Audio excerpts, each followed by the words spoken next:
વડોદરા મહાનગરપાલિકાની વડી કચેરી ખાતે વોટર વર્ક્સ સમિતિની બેઠક મળી હતી, જેમાં એજન્ડા પરના 2 કામોને મંજૂર કરાયા હતા।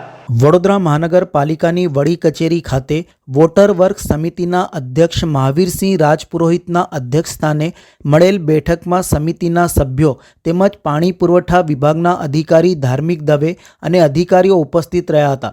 આજની બેઠકમાં એજન્ડાના 2 કામો હતા, તેને મંજૂરી આપવામાં આવી હતી।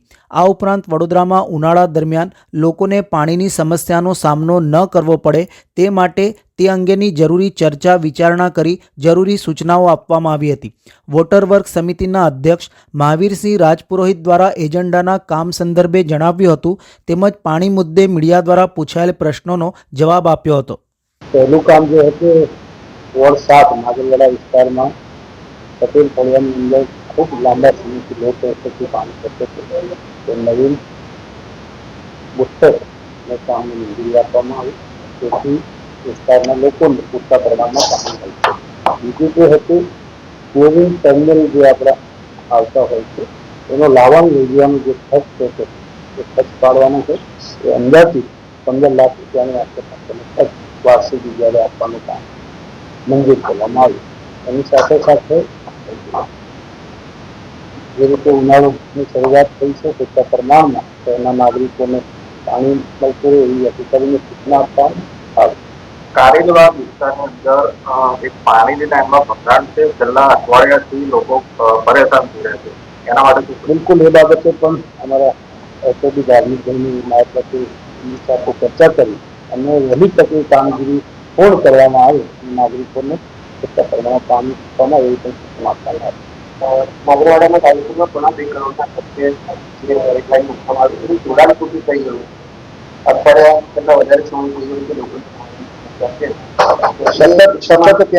સતત ત્યાં કામગીરી ચાલુ છે અને જે કોઈ આટલી ગંભીરતા તમે નોંધ કરો તો અધિકારી શું કહે છે કે આટલી મોટી ભૂલ થઈ, છેલ્લા અઠવાડિયાથી લોકોને તમે જ કહો છો કે લો પ્રેશરથી પાણી ભરી લો, આ એની ભૂલ છે, એના માટે તમે શું? બિલકુલ એ જ એમનું કીધું છે કે આપણી જવાબદારી છે પૂરતા પ્રમાણમાં અને સાફ પાણી મળે, બધી જ રજૂઆતો એમને કરી છે। આવનાર દિવસોમાં શહેરના નાગરિકોને કોઈ પણ પાણી બાબતે તકલીફ ના સહન કરવી પડે એવી સૂચના આપવામાં આવી। વિશ્વાસમાંથી પસાર થતી લાઈન છે તેમાં પણ લાંબા સમયથી એનો ભંગાર થયો છે, એની પણ કામગીરી થઈ રહી છે। આગામી દિવસોમાં ઉનાળો છે, લોકોને પાણી એવા ટાઈમ પર તમે આપી શકશો, શું વ્યવસ્થા? શહેરની અંદર 670 MLD જેટલું પાણી આવી રહ્યું છે, એ પાણી લોકોના ઘર સુધી પૂરતા પ્રમાણમાં મળે અને ઉનાળામાં લોકોને પાણી બાબતે કિલ્લત ના સહન કરવી પડે એ આપણી નિશ્ચિત જવાબદારી છે, એવી સૂચના આપવામાં આવી છે। એ બાબતે હું સમિતિના અધ્યક્ષ તરીકે પણ એ બાબતે ધ્યાનમાં રાખીશ। ઘણા વિસ્તારમાં ટેન્કરો મૂકવામાં આવે છે, ટેન્કરથી પાણી ખરીદવા માટે પૂર્વ વિસ્તારની અંદર જે પાણીની સમસ્યા હતી એ વિસ્તારમાં તમારા મીડિયાના માધ્યમથી જાણકારી મળે ઘણી વખતે કે મોટા પ્રમાણમાં ટેન્કરો જાય છે।